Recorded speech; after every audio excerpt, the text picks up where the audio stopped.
And we will dive right in. Hey, everybody, welcome back to the Prosperous Nonprofit. I'm excited to be here today with Triana Urraca. Triana, welcome. Hi, everyone. It's so great to have you here. I think we first connected, I don't know, maybe a year or two ago at this point. Time is flying, but I Yeah. would love for you to tell us a little bit about what you do and then maybe go into the journey that led you to what you're doing today. Great. So my name is Triana Urraca, and I'm the CEO of Data Systems Simplified. And so I like to say that I bring nonprofit leaders from stressed to strategic. And so we know that data can be a very high stress point for nonprofits. And so what I do is I coach them on how to collect, analyze, and make decisions based on data so they can improve their programs and get more funding to be able to continue the good work that they're doing. And so how I got to that point was I've been working in nonprofits for over 15 years. I actually started, and that's professionally, but I actually started in the 7th grade as a reading tutor working for a nonprofit that I actually work with now. And so just throughout high school and college, always was working with kids or in education programs. And then when I started to go into the professional world, I got my master's in nonprofit management at NYU Wagner. And while I was doing all these data and program roles, I was pulled into helping out with some data, which is probably a familiar thing to a lot of nonprofit workers, where there's not really an official data person or they're already strapped. And so you gotta kind of get pulled into that if you have any knowledge. I was actually a finance major in my master's. So I was like, you know about spreadsheets. Can you help us? And so I actually ended up really liking that. And it was a good thing for me. And so I started to move more towards those kind of like data evaluation research type of roles. And one interesting thing that would happen when I was doing those is, when you start a new job, you usually have the person before you, if you're lucky, kind of walk through what the job responsibilities are. And so when they were telling me what they did, I would just be like, as soon as they were already telling me, I was like, oh, you could do it this way, actually, or you could kind of cut that or make that more efficient while like I'm writing down the notes. And so, I would start off with a job that the previous person, was doing like 40 to 60 hours a week to do those responsibilities. A year later, I would be doing everything that they used to do in like 20 hours. And so I was able to do other things and you just really expand the roles that I was in because I had more time, because that's just the way that my mind works. And so about 5 years ago, when I had the opportunity to start doing more consulting work, I started kind of helping other nonprofits do that. And, about 2.5 years ago, I moved to consulting full time. And I've really enjoyed being able to kind of tap into what's already there for nonprofits, because a lot of them think to make their data systems better, they're going to have to spend so much more money and hire a bunch of staff. And I'm like, no, with the existing resources and staff you have, if you're able to change the way you think about your systems and how your people systems, I kind of say, around your data, you can really get a lot more time that then you can use for other things, and to just be able to use the data more, because a lot of times it just kind of ends up being something that you look at once a year. And so that's kind of been my journey to get to this point. And so now the nonprofits that I work with range not just education organizations, but just all different types of nonprofits.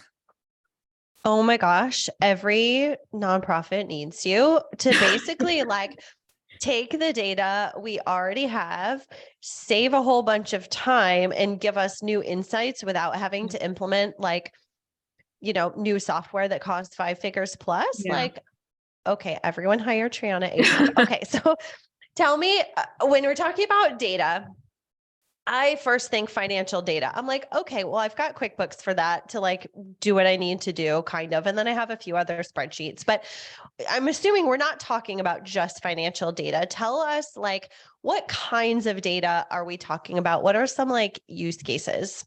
Yeah, that's a really good point, because actually, like I mentioned, my master's is in finance, but I actually don't work with the financial data. Funny enough, Mm. most of the time, there's actually, I think the thing is that there are, accounting principles and practices that just like really help define financial data a lot more. And I think in a lot of ways, financial data is just more easy to standardize across organizations. Like you can have the Mm-hmm. same spreadsheet for a food pantry as an education program, and they can have very So similar True. metrics that they're looking at. Whereas what I really work with more is the program and impact data. And I definitely have like my finance brain in terms of numbers and the way we organize things on those, but it's really about like, what's the mission of your organization and how are you seeing if that mission is actually being accomplished? And so really it's looking at, like I said, if it's an education program, it might be like reading scores or test scores or graduation rates.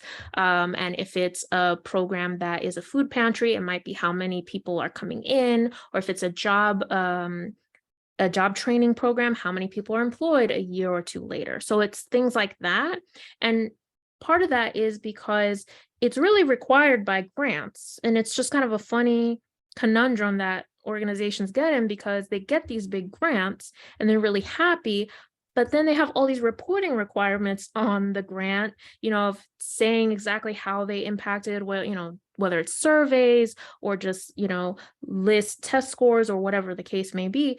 And so they end up just adding all this work to their plate, even though the money is really helpful. Then it sort of gets offset by having to put staff members on figuring out how to report the stuff, especially if you want it to continue or you want to get a bigger grant next time. It just kind of, you get into this cycle where you have this pressure to report on the data. So it really is about that most of the time is the motivation, but I think the thing that makes me really happy is when then you're able to take that work and use it to actually make your programs better so that you're actually having a bigger impact. Because it really is the same concept as the finances, right? Like if we're not looking at our finances, we can't make good decisions to make things better, to say, okay, you know what, we're going to invest in this thing, or we're going to cut costs there, because we realize that's not actually getting us what we want for our goals. And so looking at your impact programs is the same way, where you're like, okay, we might have these 3 programs that are running. And if we look at the results, which one of these are actually doing well and which ones are not meeting the goals? And how can we change things so that all of our programs are meeting our goals? And so that's really where I think the value comes in, but it's usually not the first place, just because of the pressure from the outside, from the grants. So I try to alleviate that, but that's kind of how I use the data. I think that's fantastic. And so something you said was interesting, like most organizations already have this data, like they're already tracking these numbers. Is that right? Like when you're coming in to work with a new organization, do you find that they're already tracking things like you mentioned in education? Okay, they already have the test scores, or they already have like the number of people that are coming into the food pantry. Is that what you're finding? Like they already have this info? Yeah, actually, there are surveys and studies that have been done on this, and the majority of nonprofits do report that they're collecting a lot of data. And I have found that when I'm working with nonprofits, but the same reports will tell you 97% of them wish they were using it more effectively. So really the breakdown is, you collect a lot of data. I will say yes and no in some ways, because there's usually a lot of data collection activities, but the actual rates in which you get things back. So like we might do a survey, but we might only have 10% of the people responding. So, there can be that with the data collection. But yeah, really the most value that I think people get is taking the existing data and figuring out how to best use it. And how to sometimes kind of say, okay, what's important to us and what isn't? Because I think a lot of times there's a pressure to just measure everything under the sun. That's sort of like your industry measures, but it's like, each organization has their own mission. So it's like, what's actually important to you? So sometimes it is about like cutting things, of saying, okay, you're collecting all of this, but does that actually really speak to what you're trying to accomplish? Maybe not. So maybe we can save resources, but then the things that do matter, then how are we actually using that as a feedback loop into making sure that, we continue to do what we want to get that mission accomplished? Yeah. And that's interesting that it really sounds like it's not just taking data from a spreadsheet and like making it pretty in graphs and things. There's a strategy behind like the data that we're collecting and the way that we are interpreting it and really using it to kind of tell a story. And so when you're coming into a new organization, like, do these organizations basically just have like one giant spreadsheet with a bunch, or maybe like a million spreadsheets with a bunch of data points? Is that kind of the state of the information that you're finding things, or are there sophisticated systems in play, or like, what is like day one look like when you come into a new organization? It can vary, but usually, actually, one of the surveys that I mentioned, about half of the people will report like reasons why they are not using data more effectively. It's because they can't find it, which is interesting to Mm, me. And it's again something that I've definitely seen where even if the majority of my clients actually use Salesforce because mm. they have like a certain set of free nonprofit licenses, and so it kind of attracts people because they're able to not really have to invest, at least in the subscription. They usually have to get consultants to help them set it up, but it kind of becomes attractive. But like you said, then there's a bunch of spreadsheets and everyone has their own spreadsheet with their own version of the same numbers and stuff. So yeah, that is a lot of it. And I think one thing that people usually jump to is, hey, what system should we use with database? And I'm like, okay, like I use this example where I say, if you are trying to get in shape, right? And you have a elliptical that is in your corner of your bedroom, it has a bunch of clothes on it, and you never actually use it. If you go to a personal trainer, you're like, I have this elliptical, but I don't think it's working for me. I think I should get a treadmill. What do you think? They're probably going to be like, let's focus on your habits and your Mhm. systems and how, when do you work out? Do you schedule it? Like, what's your nutrition? Are you sleeping enough so that you want to exercise?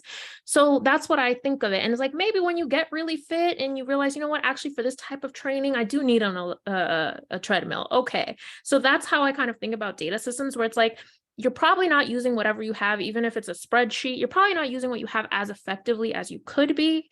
And so let's work on that first. And then once you really have better systems going, you'll be able to better evaluate your needs and pick the right system. Because if you pick a new system now, then you are kind of picking one based on who you are now. But if you're going to go through this transformation, you might have very different needs at the end. So that's why I always encourage, even if it's that spreadsheet that you have, that's, let's put all the spreadsheets in one folder maybe, but, it's really like, let's start organizing what you already have and going from there. But yeah, usually it's spreadsheets. I think everyone thinks that everyone else has a sophisticated database system, but they really don't.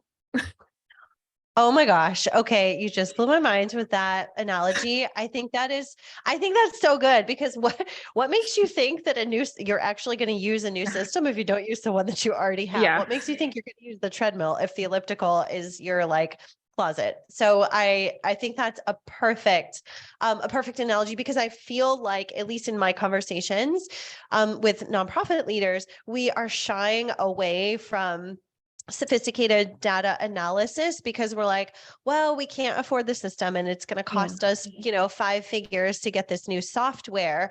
But it sounds like you're saying, like, no, that doesn't have to be the case. We can use data and analyze data without investing like 5 or 6 figures into a new platform.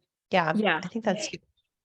Um, Okay, so we're sort of looking at what we already have, we're organizing what we already have. And if maybe the decision is not to like invest in some big shiny new thing, but we're going to use what we have to really understand our numbers better. What does that actually look like? So what are you doing when you're coming in and you're like, okay, now I've organized all of the data that they already have? Then what happens? Then what do you do?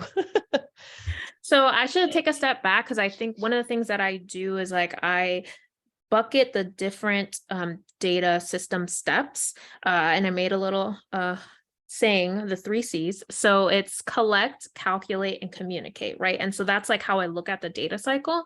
And so collect is a little bit about what we were talking about, where, it's like, how do you get the data in? How do you schedule it? How do you, improve those data collection rates? Like I mentioned, we might be doing a bunch of surveys, but is anyone answering them? Are we actually getting the data that we're requesting in to our organization? So kind of looking at that and try to improve practices around that. And also that's where a lot of the time sink goes in terms of staff running around collecting things that they kind of may have some resentment towards because they don't actually see it being used. Like they know that, we're doing the survey, but nobody actually ever checks on it. Nobody ever asks us for it. Nobody uses it. And we never see a report back. And so then moving into the calculate stage, you can think about it as analysis, but that doesn't have a C. So I changed it to calculate. It's really like what we're talking about with the storage and also how you analyze the data. And I do think that people kind of worry a lot about very sophisticated analysis when, again, it's like if you start with your basics. And so we really look at, okay, like what are your outcomes and your goals, and like what are the questions that can be answered. And what I always think about when you're thinking about like how to analyze and actually use the data is like decision making, like action oriented, right? Because like this isn't about just analyzing it so we can publish it in a paper and never talk about it again. This is for a purpose. So really, I always start with like, where are the decisions that you are making in the program? And like, what information would you need to make a database decision? So like, let's say, for example, if you have an education program, one of the programs that I work with is the reading tutoring, right? And so we can look at the numbers of students. You have to have students and tutors, right? And so one of the decisions you have to make is like, how many tutors and from where do you put in each school or each site? And so that's a decision that you have to make at some point or different points throughout the program. So it's like, okay, what information would help you make that decision? So is it about like maybe for the sites, like we would look at like, let's say the pre-reading scores of the students that come in, like, so where are they, are they coming in at a higher level or a lower level for that particular site? And so you might say like, okay, if the students that are coming in at a lower level, maybe we put the tutors with more experience at that site to be able to help the students that need more help. So that would be an example of then you're really then going to go in and look at that decision point would lead you to say, okay, well, that means that I want to know what are the pre-reading scores and compare that by site. And then I also want to know like the years of experience of the tutors and have that grouped out somehow. So things like that, where it's like, you're not just doing an analysis just to do it just because you want to be fancy and, you want to use your statistics class that you took in college, right? Like, it's really like, let's look at the decisions of where are we putting resources, where are we putting time, how are we doing things, and like what information would have helped us. So that's like kind of like the beginning of using data analysis. And also I think that's one example in program, but also even one of the things I use is, when you're out trying to get a new program partner, or you're trying to, report to your board or report to a funder, what questions are you being asked? What conversations are coming up? What decisions are boards making that, you want to be able to give them data so that they can make a wise decision? What are those data points that would be helpful? And so I'm always like, write down the question and then come back and like, let's think about it. Like if you have to give an answer of like, hey, I need to look into that and get back to you. That's a perfect opportunity to say, how do we set up our system so that in the future I have those numbers at my fingertips when I'm in those meetings. And so those are two different sources of like, how do you figure out, you work backwards for the analysis.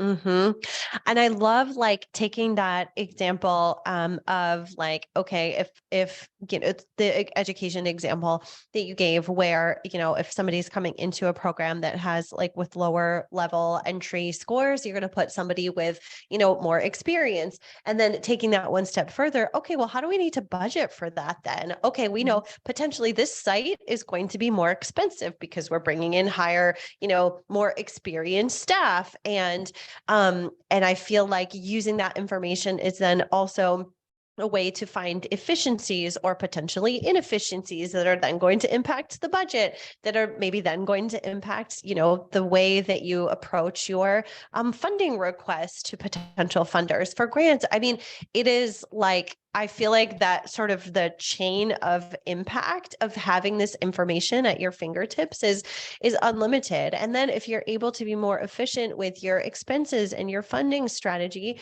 then that means there's more resources freed up to do more of the work that you're doing. So that's really interesting. And I feel like, data and like the analysis of it is not really, it sounds like this is something that nonprofits cannot afford to like not be doing.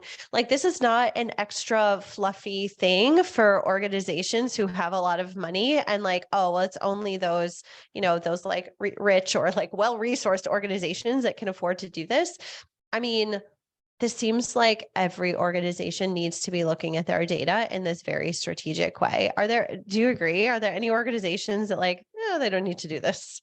Yeah, no, actually, that's one of the things is that I really focus on sort of those mid-level organizations. Like people always ask me like, what kind of organization do you work with? And I'm like, if you have a data team of like 10 people, then I definitely don't need to work with you. That's just a different Yeah. thing. But usually the Mhm. sweet spot, like people ask me about like, what's the budget size?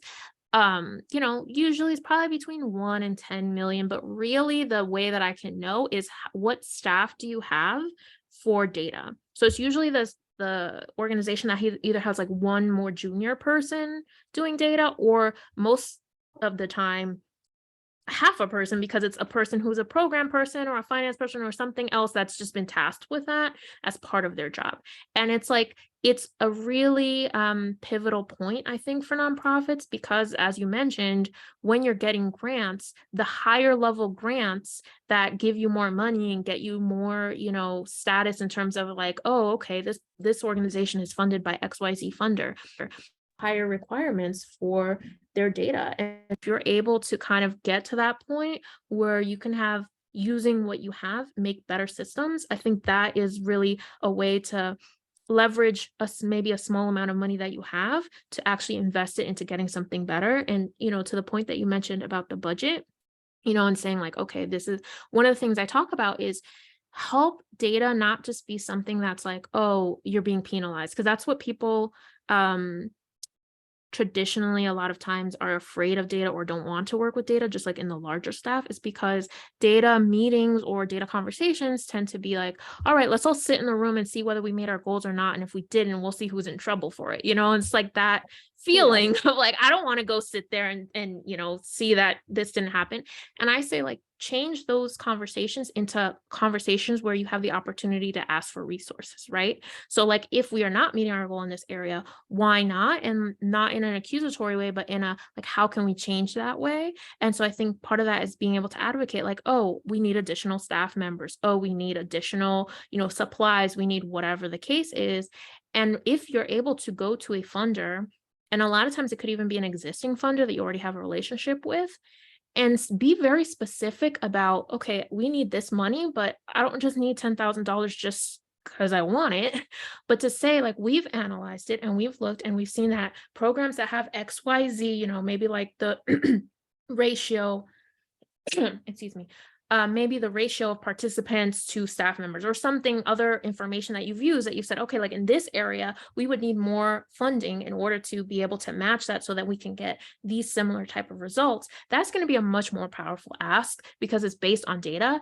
And that's what funders want, because they're looking at so many different opportunities and they want to put their money where they think they're going to get the best impact. So if you show them a very clear and analyzed decision of why you want this money and where you're going to put it, you just have a lot better of a chance. And that's what I've heard from, partners and even myself, because I've been in a lot of funder meetings and, I loved going those because they're the ones that really want to know about data. And so I'm able to just answer all these questions that they're really interested in. So I haven't met a funder yet who's like, oh, I'll just give you money. It's fine if, your impact, whatever, it doesn't matter. Like they really care about it. And so like, if you're speaking that language, it's definitely going to help you with your, fundraising.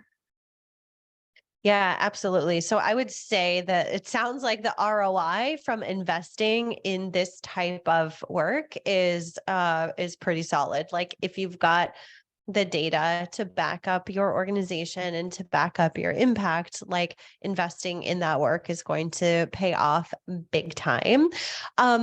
Is this something that like, okay, so say you come into an organization and you organize all of their data and you figure out, okay, here's the information that we need to be looking at. Here's the results. Here's the analysis that's coming out of it. Is this something that you then go away and they don't need you, and then the organization internally can handle it? Or do they then need sort of ongoing management and support of their data, either from you or from somebody internally? Is this something that like, okay, we can get it all set up and then somebody internally can handle it? Or do we need then ongoing management of the data to really kind of like keep it going? Yeah, and that's actually been a shift that I've had in my business, because when I started, and just what's traditional in sort of data and evaluation is that people are going to come in and they're going to do the work for you, right? It's kind of like, you wouldn't know how to deal with your data anyway. So we're going to come in and we're going to say, okay, this is how your program's doing. We'll do an evaluation. I think there is a time and a place for like having an external evaluator do like a one-time evaluation, but this is a little bit different. This is your ongoing, kind of looking at your data and measuring your impact, right? And so when I started, that's how I kind of started, was like, okay, I'll just come in here and do your things for you and I'll set up your systems for you, and then I can leave. But what I realized is that then people would keep coming back and keep coming back because 6 months later, we did a strategic plan, or we started a new program, or we significantly changed what we were doing. And so now things are different and we need to update the systems.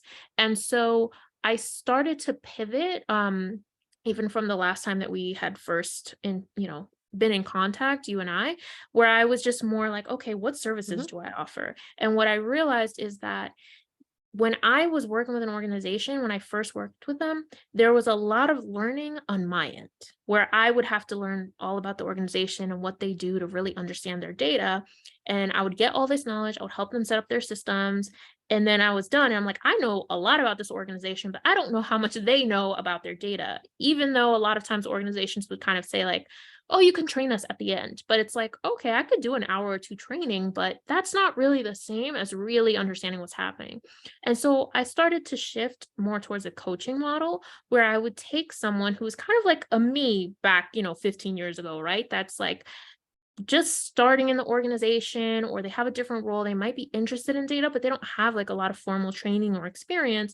And for them to be able to actually do this work on their own would be a very big learning curve. And so what I've done is I started to coach people so that they can learn how to do it. And like we're walking through, so we'll meet once or twice a week, and they'll have different projects and I'll talk through it with them, because that way then the transfer of knowledge is going from me to the organization, so that when I leave, all that knowledge is there and they know more about the program and they're more up to date too, just because they work there every day. So they know what changes are happening and how those things could impact the data. So I've actually found that to be really beneficial for me. I really enjoy working with people, but then also for the staff, because I've had a lot of staff members who say this really helped them stay longer at the organization because they felt valued, they felt invested in, and they weren't as stressed, because usually these jobs are a lot of like fixing errors and asking people for information. And, you kind of just have a lot of tension in the job because you're trying to do something and you just don't really have the resources to do it. And so by helping them set up systems where it doesn't take them as much time and it makes it easier for them to get the information they need, the job becomes more appealing. It becomes about like thinking a little bit more and about communication and about just like these higher level of things. And it helps you see the impact of your work. Because if you think about it, the staff members are there because they want the mission to succeed. They want the results. And so if you're able to help them see that that is actually happening, that's just going to motivate people a lot more. And so, yeah, wherever I can, usually when I start with an organization, there is a little bit more of me kind of digging in and doing things, but I really encourage as soon as possible for them to designate a person at least part-time, just to start kind of working with me so that they can start learning, with the ideal that, they may want to reach out to me whenever they need to. It's not like, oh, I'm not going to see you after a certain amount of time, but that it really is something that they can do internally, because that's how you're going to set yourself up for the long term. When you grow to a bigger organization, you're going to need that. So start having someone doing that now who actually works there. I love that. And I think like to me, one of the takeaways that I'm hearing is that, you don't have to have like a full-time data analyst on the team. This can be somebody that's involved in programs with a portion Mm. of their time dedicated to data. And anyone, it sounds like anyone can learn this, can understand the strategy, can work to analyzing the data to help the organization. And it doesn't need to be somebody who like necessarily has all of the credentials that you do, right? Like it sounds like maybe not anybody, but like, somebody that's involved in programs and has some degree of like understanding of the, of the data can do this and work alongside you. Yeah, and that's one of the things I love is that I really like talking about the data and helping people understand it, both like the participants who or the staff members who, are using the data, but then also just like the data person and having people have more confidence. And so I actually have on my YouTube channel, I have different testimonial videos, and one of them is about that because that's a common concern where people are like, what if my staff isn't knowledgeable about data? Like, is this going to work? And so it's just people talking about like, yeah, I have people come with different backgrounds and and it's not just program people. Some of them are development people or like finance and operations. Like you could be anyone because every data touches every part of the organization. So like whatever your background is in the organization, you can bring a sort of different lens and bring light to that. And then I've just done this so many times that I just see patterns. So I have things set up in a way that you could do, but again, it would take you maybe years to recreate. And it's like, I'm just going to come in and say, okay, here are the systems. Like I have these templates, I have these process like that I already created. So here you go. So it's not really as hard as it might seem at first because I'm here to make it easier for you. I love that. I love that. I feel like that's so empowering to so many organizations that will be listening and thinking like, oh, well, my organization is so small. We're only $1 million. Like we can't, this is not for us. But yes, I love just the way that you broke that down, Triana, and how simple this can be using existing resources that you have. So I would love to hear if you have any examples of organizations that you've worked with that, or maybe, are taking this data and taking the analysis and doing something like really cool and really innovative and really bold with this information that they now have. Do you have any examples that you can share with us? Yeah, let me think about that. Um, I think one of the organizations that I've worked with for many years, Read Alliance, I think they're a really good example of having, being on the smaller end of organization, but really investing a lot of time and energy into creating a data culture. And so we started off, the organization is like a reading organization. So they have younger elementary students and they have teen tutors. And so we really started off with kind of seeing the main, beneficiaries, I guess, of the organization as the younger students. And so they, over time, realized, like just anecdotally, how the teens were really getting a lot of benefit out of it. And they would just kind of, say thank you and really talk about, how it impacted them. But there really wasn't anything around that. And so I think the leadership was really advocated for helping us talk about the data and use it and really like investigate, okay, like what are all the ways that we might be impacting our community where we don't even realize it. And so we started to use tools to measure the social and emotional learning of the teens as well.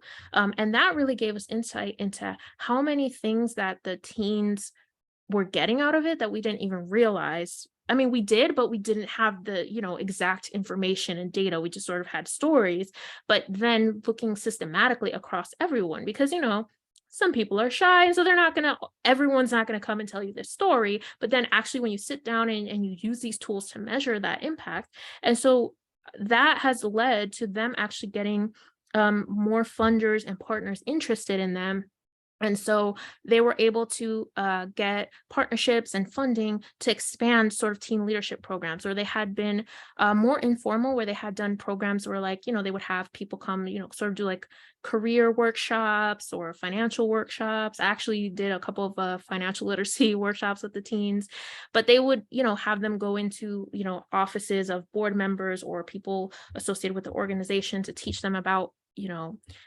their work. And or like college interview prep, things like that. And so they were able to take all of this data that they were getting from the program and be able to show funders, hey, this is something you should invest in. And so now that program has really grown. They have multiple full-time staff members that are dedicated just to working with the teens. They've had so many different partnerships, and we actually have a youth summit now every year where they basically bring all the teens, because of the programs in all 5 boroughs, they bring all the teens together to one site for one day, and they have a series of workshops all day, and they really are able to sort of network and get to know each other. And so it's really something that has grown over the years, and I do think having data to show the impact of those programs has really helped them kind of keep going with it. And so it's like almost like not a new branch in the sense that they always worked with teens, but just they were able to expand so much in the past, let's say 5 years of what they're working with. And yeah, that's definitely been the leadership's dedication. But I don't think that it was necessarily a huge investment of money in terms of like creating whole new systems. And it was really using the existing staff in a more strategic way to help them kind of get there.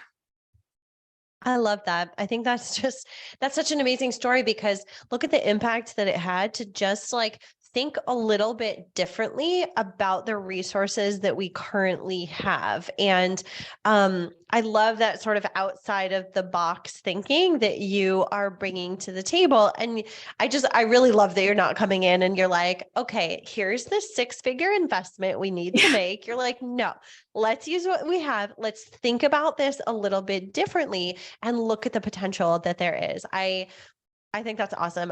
I love that approach so much, because most nonprofits I know are resource strapped. And so if you're able to come in and shed, like, sort of cast a new light on what we're already doing, it just unleashes so much potential. And I think that's awesome. And I think it's just something we need more of in the sector, is thinking about things in a different light.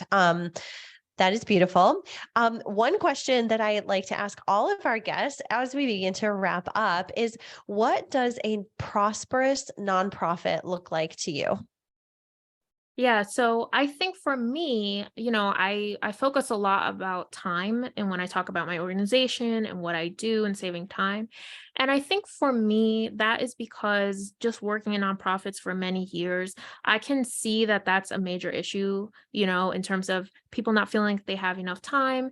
And so for me, having a nonprofit where you can actually have the time to do the things that you want to do or that you think are important, by eliminating, and that's why I try to work with nonprofits to eliminate things like, fixing errors or trying to track down data or ask people for things when you could just set up a system so they don't have to give it to you.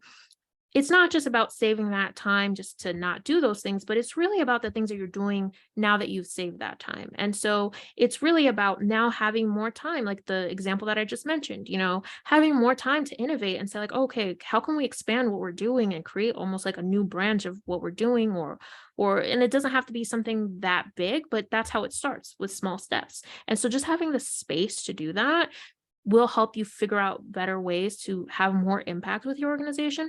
But I also think that just for the people themselves, staff retention is definitely an issue with nonprofits. It's very easy to get burned out. And so having organizations where people can take care of the mission, but they can also take care of themselves because their job is not as stressful.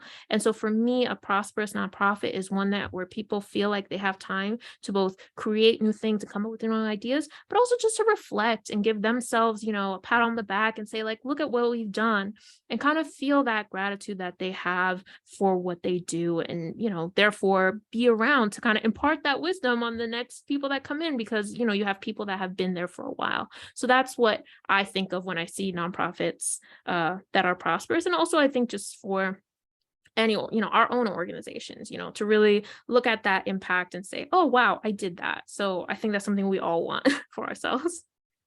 Yes, you're right. I feel like we spend so much time just like reacting and like doing all of the things.